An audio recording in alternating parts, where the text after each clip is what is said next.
The insane popularity of the Joe Rogan Experience podcast has helped introduce the world to dozens of personalities from MMA, comedy, science, fitness, politics, conspiracy theories, and more. The Joe Rogan Experience podcast gets like 200 million downloads per month, and it's helped catapult many of its guests and their products and services into the mainstream. And you don't have to be very business savvy to imagine just how much money these businesses have been able to make as a result of this Rogan effect. One of those businesses that I happen to be super familiar with is Onnit, a health and fitness brand where I was the company's first chief marketing officer from 2012 to 2017. During my time at Onnit, I witnessed firsthand how Joe Rogan's massive influence disrupted an entire industry, creating countless jobs and a huge amount of wealth for many people downstream. But if you think you know what made the JRE and Onnit such a powerful partnership, I think you'd be surprised.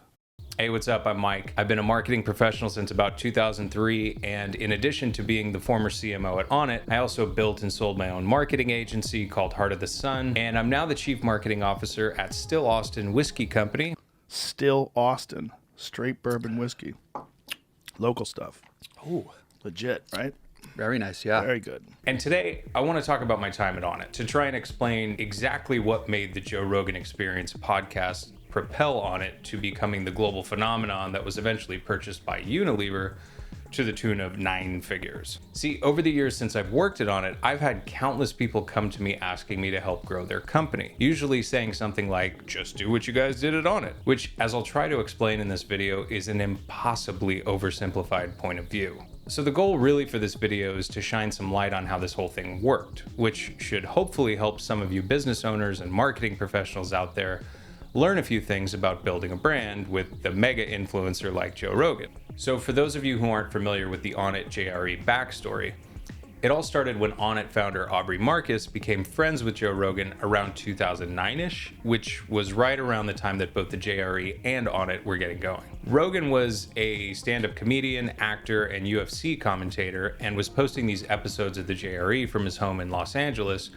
where he'd mostly get high with his buddies and talk about everything from comedy and MMA to conspiracy theories. People really loved the intimate vibe and incredibly honest long-form conversation of the JRE, which helped it grow in popularity and created a cult following along the way. Aubrey was a former athlete and entrepreneur who grew up in a household where nutritional supplements were kind of an everyday thing, and he continued to experiment with different formulas well into his adult years as he was constantly trying to gain a competitive edge. He launched Onnit with an initial line of supplements formulated around recovery, which had some pretty good initial success. When Aubrey and Joe met, they had an immediate connection with their shared love of health and fitness, MMA, and of course, nutritional supplements. Aubrey became a regular guest on the podcast as the two worked together to develop a product in a then mostly unknown category of cognitive enhancing supplements called nootropics. After a lot of R&D, they came up with the formula for Alpha Brain, our flagship product that went on to become a worldwide phenomenon, making Onnit a massive brand with a complete line of supplements, foods, and fitness equipment, loved by everyone from elite athletes to everyday folks just trying to make themselves a little bit better. So that's the super condensed history of Onnit and Joe Rogan. And I'm sure most people can understand, at least in broad strokes, how a celebrity endorsement can help make a brand successful. But in my experience, people don't really understand all the behind the scenes stuff that makes things like this work. And I've seen plenty of brands make the mistake of cutting giant checks to influencers who simply have a large following, expecting the money to just pour in after the check clears. That wasn't really the case with Onnit. It's actually kind of a lot more complex than that. Okay, so before we get into the specifics, I have to set the stage to help illustrate the absolutely perfect set of circumstances that were happening at the time before any of us got involved. So let's rewind somewhere in the early 2010s, when podcasting was still in its infancy. The rising popularity of the iPhone and other smartphones exposed a massive amount of people to the format of podcasting for the first time. And while podcasting had technically been around for years, smartphones were kind of the thing that made it easier for people to discover and stream podcasts anytime they wanted to. And in those early days of podcasting, there really weren't a ton of high quality options to choose from. And as more and more people started to discover what a podcast was, a little name recognition from a known TV personality certainly didn't hurt the JRE's chances to stand out. You can't talk about the JRE without the UFC. The Ultimate Fighting Championship, which has been around really since the 90s, didn't start to go mainstream until right around 2005 with the launch of the reality show The Ultimate Fighter. And since then, the UFC has rapidly risen to become one of the most popular sports in the world. And right there, ringside, alongside commentating was our buddy Joe Rogan. This drove thousands of new UFC fans to the JRE podcast as MMA rocketed to the top of the national conversation. The JRE became the de facto place for intelligent, in-depth analysis of these fights, as well as the place for fighters to appear as guests. One of the biggest cultural shifts of the 2010s was how the world started to change their views in diet and exercise. We saw the rise in diet trends like paleo, keto, and Whole30. And on the fitness side, big box gyms started to lose ground to alternative group-focused training like CrossFit, spin classes, obstacle course training, and hot yoga. While people also started discovering new types of fitness equipment like kettlebells and battle ropes. And also during this time, as people were starting to open their minds to new types of health ideology, some of those same people began to go deeper, discovering all kinds of new ideas and technology to further optimize themselves. This gave birth to the whole biohacking movement. Okay, so this is kind of a weird one, but it's important. In 2011, a movie came out called Limitless. The movie, starring Bradley Cooper and Robert De Niro, was about a struggling writer who discovers a pill that allowed him to access 100% of his brain power, vastly improving his life and wealth. The film was a pretty big hit, but more importantly for the sake of this video, it helped introduce a huge part of the world to the concept of smart drugs or nootropics. You know what else came out in 2011? Alpha Brain. Now, to be clear, I'm not saying Alpha Brain can give people superhuman brain power, and in fact, we were very careful to never make claims like that or even compare Alpha Brain to that movie. But the film did provide a pop culture reference for people to help spread the word about Alpha Brain. And trust me, it's hard enough to launch any new product, but when you also have to educate customers about a whole new product category, it's exponentially harder. So obviously, the circumstances for this partnership were pretty opportune. But now let's quickly talk about the hard numbers of how many people the JRE actually reaches. To help put things in context, let's compare the show's reach to some of the more traditional media institutions that most people think of as huge. Let's start with The Tonight Show, which back when Johnny Carson hosted it, it was famous for turning unknown guests into household names overnight. Carson's Tonight Show would regularly receive about 9 million viewers per night. In contrast, according to Wikipedia, as of January 2023, The Tonight Show with Jimmy Fallon averages about 1.3 million viewers. The most popular scripted TV show of 2023 was Yellowstone, which averaged about 11.5 million viewers. Moving on to popular sports, the clinching Game 5 of the 2023 World Series had about 11.5 million viewers tune in also. The 2023 NBA Finals averaged 11.5 million viewers per game. The most viewed television show in the US is NFL's Sunday Night Football, which gets 22 million viewers on average. And the most famous TV event for drawing viewers in the US each year, the Super Bowl, drew an all-time record in 2023 with 115 million viewers.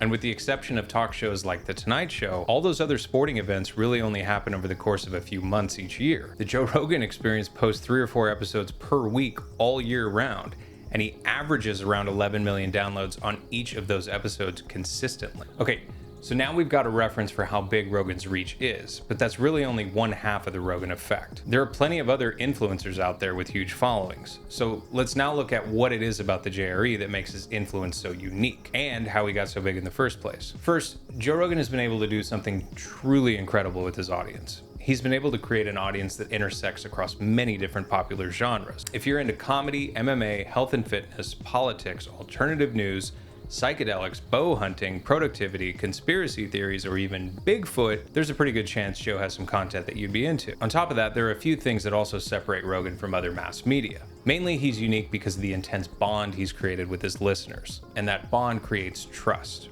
Rogan has done a fantastic job of creating a bond with his audience because he comes from a place of genuine curiosity. He seeks out guests that he finds personally interesting and talks to them not like a typical journalist would, but more like how one of us would. Because of that bond with his listeners, he's got actual influence. We believe that he's one of us and that he won't steer us the wrong way. And we trust that if he brings someone on his show, they're worth us paying attention to. And because we built that trust with Joe, by proxy, we now trust his guests, unless they suck. And even when he's made mistakes in the past, trusting people or claims that turn out to be less than perfect, he generally does a pretty good job talking about his mistakes openly, which then builds even more trust with his audience. Also, podcasts aren't really like traditional broadcast TV or radio, where you just flip it on and absorb whatever's being pushed out passively. Consider how most people not only are able to listen to any podcast in the world at the time of their choosing, they also have access to almost every popular song ever recorded, and they choose to listen to his show. That active intentionality of the listener means they're much more likely to absorb what's being said on the show, because they're listening to the show on their terms. On top of that, his shows are regularly over 2.5 hours long, which really doesn't allow him or his guests to hide much of anything. Compare that to the more traditional talk shows where guests usually spend about 5 minutes going through their carefully rehearsed spiel. On the JRE show, for better or for worse, listeners are able to get a really good understanding of Joe and his guest after 2 hours. Joe's unscripted and genuine curiosity about a subject naturally creates a show where the guest basically becomes the world's best or worst salesman of themselves and their products. Because I don't care how good your act is, after a couple of hours of talking, listeners are probably going to know what you're about. Take all that into account, and there aren't many platforms on earth that have that kind of influence. So when there's a guest on the JRE, the guest kind of becomes the ad. The person is the product, and whatever they're actually selling, whether it's a product, a service, a book, a political philosophy, or tickets to a show, it's getting some of the most effective free advertising money can't buy. I know that sounds like hyperbole, but think about it. What other media outlets have the multi-genre reach, the trust, the active intentionality of listening to a podcast, the intimacy of a message going right into your earbuds, the depth and length of the show, and the consistency of viewership which isn't tied to some annual event? So powerful. Okay, now that we've covered the circumstances for this to work, the reach of the show, and what makes JRE listeners so bought in, let's talk about why it works so specifically well for Onnit. First and foremost, Rogan is a very savvy dude, and he knew that if he was going to put the trust of his audience on the line by attaching his name to a product, he wanted to be damn sure that it worked. He also knew that once he started talking about Alpha Brain on the show organically, his influence could mean a huge adoption of the product. Aubrey also knew this, so earlier in their discussions, Aubrey agreed to make Joe a partner in the company.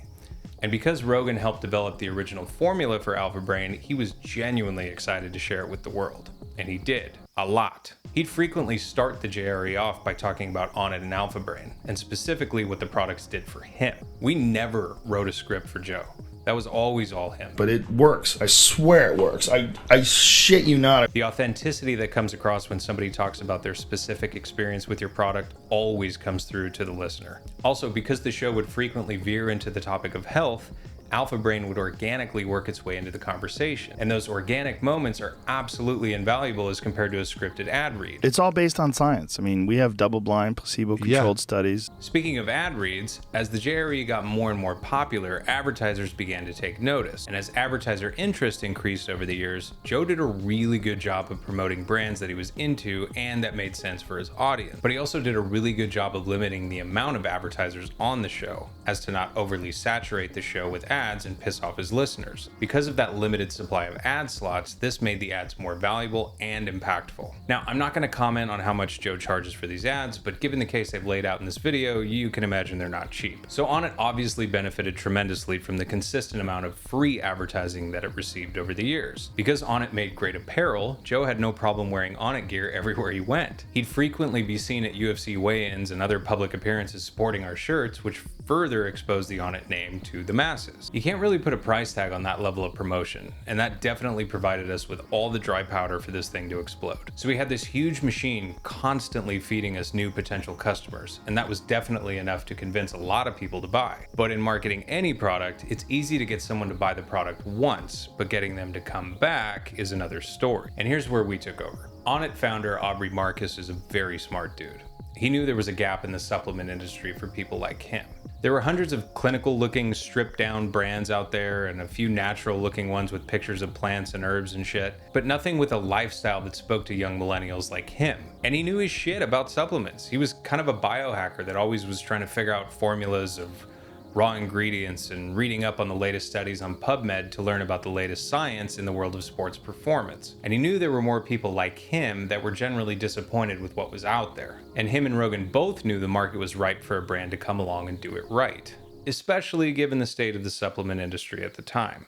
Nutritional supplements in general have always kind of had a dicey reputation for making wild, unsubstantiated claims, and often get busted for selling stuff that turned out to not even have the ingredients they said they had in them in the first place. So Aubrey wanted to create products with cutting-edge formulas and scientifically proven ingredients built by an aspirational brand that people like him could identify with. He believed in Alpha Brain so much, in fact, that he commissioned a double-blind placebo-controlled study from the Boston Center for Memory to study the efficacy of Alpha Brain. Which sounds like a smart thing to do, except for the fact that when you commission studies like that, no matter what the outcome is, the results are going to be published. That created a pretty tense situation while we were awaiting the results, but thankfully the study ended up proving Alpha Brain was effective. But no matter how much scientific evidence you throw at something, supplements still had a bad rap.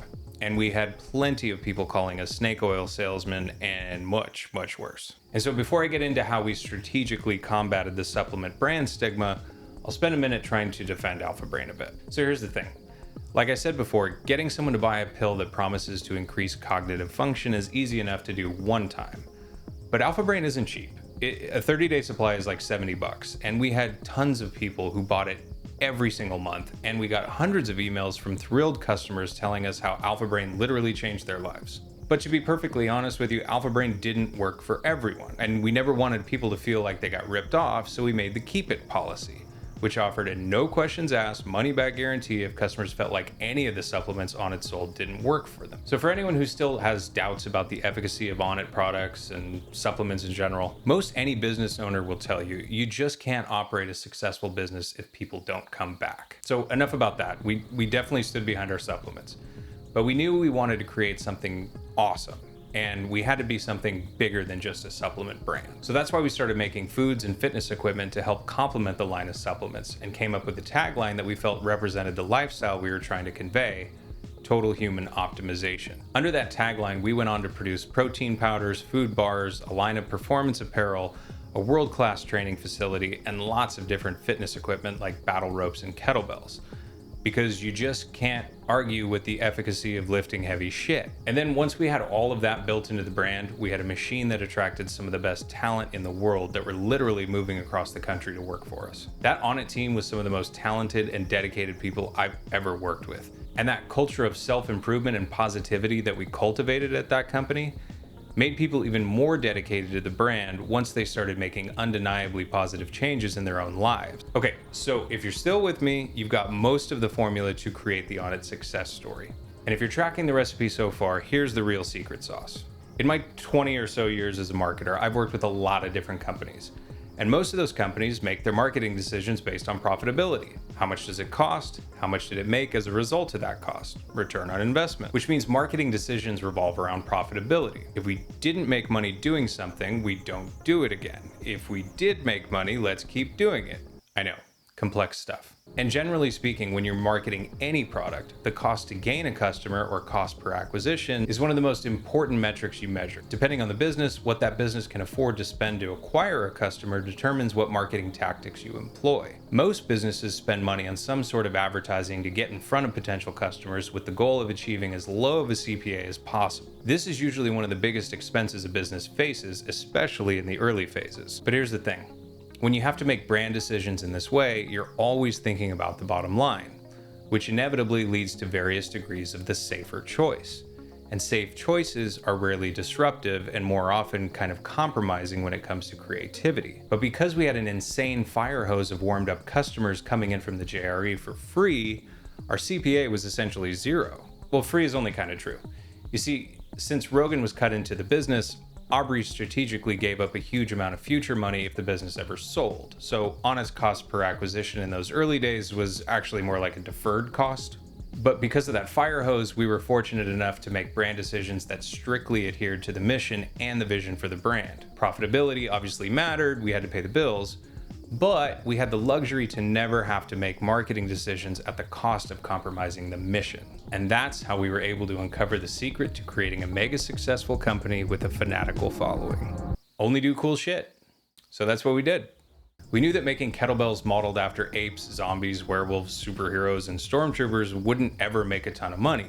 The cost to ship those things alone made sure of that. And we knew it would be years before we recouped any of the money that it cost us to build a world-class training facility with a state-of-the-art cryotherapy chamber. And we knew that having highly skilled full-time artists on staff that painted crazy, weird, psychedelic graphic t-shirts had nothing to do with supplement. But we did that shit anyway because it was cool. And because they were cool, our weird kettlebells were all over the internet. I'm going one-on-one with this other silverback.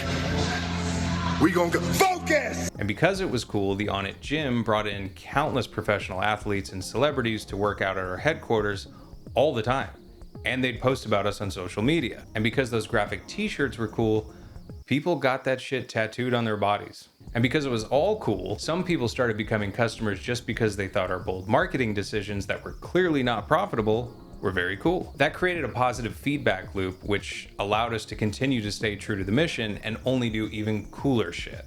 We were doing such cool stuff, other cool people wanted to work with us and for us, which then made the brand stronger and cooler and so on and so on. So as the JRE continued to grow with each new episode, it kept Onnit consistently stocked with new people. And then with our combo of brand and products, we were able to take it the rest of the way. That initial brand awareness from the JRE gave us a tremendous head start, but it wasn't too long until we started winning over new customers completely outside of the Roganverse with our effective products and bold marketing tactics. And that 1-2 combo became unstoppable. So it's not quite as simple as just do what you did for Onnit. The reality is the formula behind insane brand success stories like Onnit is a much more complex, interconnected mix of several things. There's the uncontrollable circumstances like timing, emerging technology, and shifts in cultural trends. And then there's smart, talented people who recognize opportunity, trust their intuition, create effective products, present them in a compelling way, build a lifestyle around those products, adapt to adversity, work their asses off, and never compromise the mission. So we had a perfect set of cultural circumstances, we had products that were proven to work, and we had an incredibly talented and passionate team of people all dedicated to the mission. But also, yeah, we had Joe Rogan.